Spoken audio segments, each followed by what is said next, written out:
Okay, next up is going to be Brambles and Thorns, The Infinite World, book number 4, written by J.T. Wright. It is 820 pages. It is $3.99. It's available on Kindle Limited, and here's the author's description. Life was simpler when someone was around to tell him what to do. With the band of adventurers looking to him for direction, whether he likes it or not, Trent Embra needs to figure out how to lead them.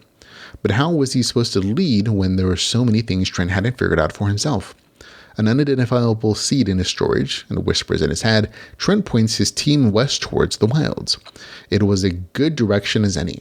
Maybe in uncivilized lands, Trent would learn what it meant to be an adventurer and sort through what mattered most.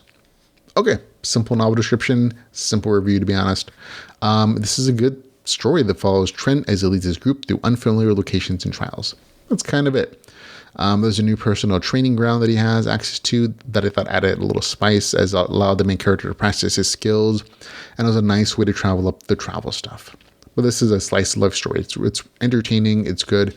It doesn't develop some of the plot lines, I think, that were in the first 3 books very much. There are little updates.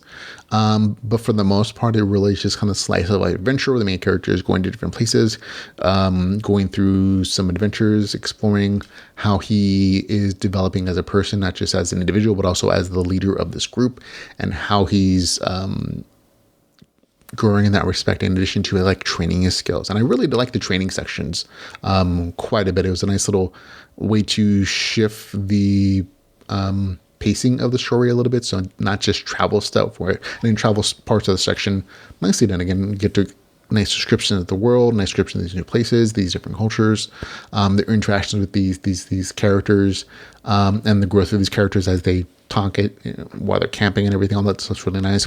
But if that all the story was, I think it would have been a little boring. So like these nice little like sections where the main character has access to a solo story where he's just developing his powers, where he's just developing his understanding of his abilities, were nice little nuggets that kind of broke up that pacing a little bit, in addition to like the action adventure stuff that's always been there.